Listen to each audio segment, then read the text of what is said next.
কান্দি কান্দি স্বামীলৈ ফোন কান্দি কান্দি কয় যে তই মোক লৈ যা বোলে। মোক লৈ যোৱা, মোক ইহঁতে মাৰি পেলাব। নহ'লে ইহঁতে মাৰি পেলাব, তই লৈ যা বোলে। আপোনাৰ ওচৰত আহিব বিচাৰিছে। স্বামীক এৰি বহিৰাজ্যলৈ যোৱা পত্নীৰ হাহাকাৰ।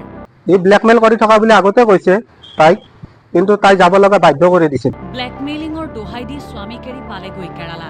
যে গাঁৱৰ মানুহ, ঘৰৰ মানুহ, সিহঁতৰ ঘৰত গ'লো পুলিচ লৈ কিনে, ঘৰৰ মানুহ কৈছে বাহিৰত লৈ গৈছে। বিয়াৰ এবছৰ নহওঁতেই স্বামীক এৰি সন্ধানহীন মহিলা। তাই বহুত মৰম কৰে মোক, তাইকো মই বহুত মৰম কৰোঁ। তাই এইটো কথা যে এই ল'ৰাটোৰ কথা মোক আগতে কৈছিলে, ই ব্লেকমেইলিং কৰি আছে। ৰাহুল ৰয়ৰ বিৰুদ্ধে অপহৰণৰ অভিযোগ।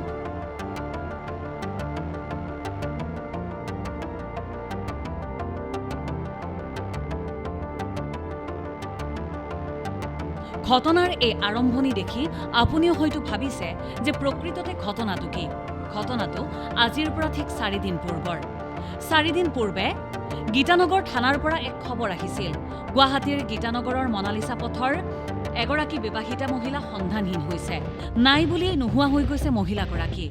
মহিলাগৰাকীক বিচাৰি হাবাথুৰি খাইছে পৰিয়ালৰ লোক। অৱশেষত 4টা দিনৰ অন্তত খবৰ আহিল, মহিলাগৰাকী আছেগৈ কেৰালাত। মহিলাগৰাকীয়ে হেনো কান্দি কান্দি ফোন কৰিছে স্বামীলৈ।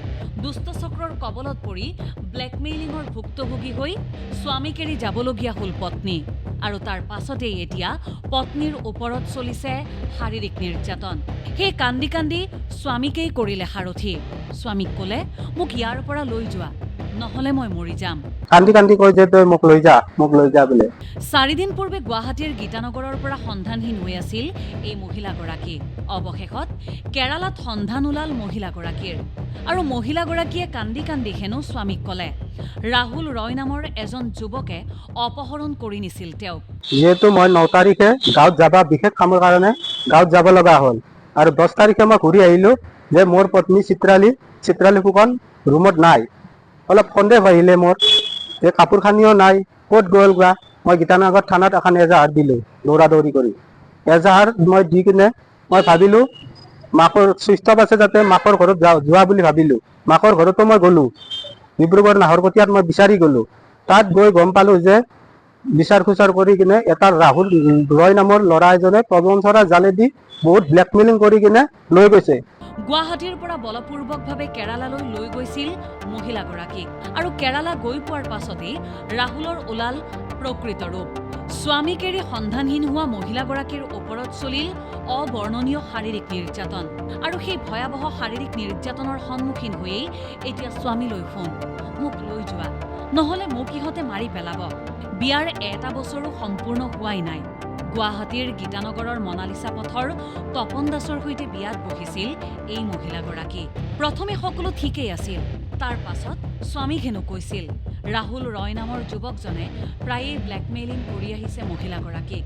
স্বামীয়ে হেনো ব্যৱস্থা গ্ৰহণৰ কথা কওঁতে কৈছিল, এতিয়া সকলো ঠিক হৈছে, এতিয়া সি ভাল হৈছে। পিছে পত্নীয়ে ভাল হোৱা বুলি কোৱা সেই ৰাহুল ৰয়ে হেনো বলপূৰ্বকভাৱে গুৱাহাটীৰ পৰা অপহৰণ কৰি কেৰালা পালেগৈ মহিলাগৰাকীক লগত লৈ। আৰু তাৰ পাছতেই মহিলাগৰাকীৰ ওপৰত চলিল অবৰ্ণনীয় শাৰীৰিক নিৰ্যাতন। সেই স্বামীৰ এতিয়া আৰক্ষীলৈ আহ্বান, মোৰ পত্নীক মোৰ সন্মুখলৈ আনক, মোৰ পত্নীক সেই নিৰ্যাতনকাৰীৰ সন্মুখৰ পৰা উভতাই লৈ আনক। ব্যুৰো ইনপুটৰ সহযোগত নিউজ ডেস্ক ৰিপৰ্ট, দেশ টুডে।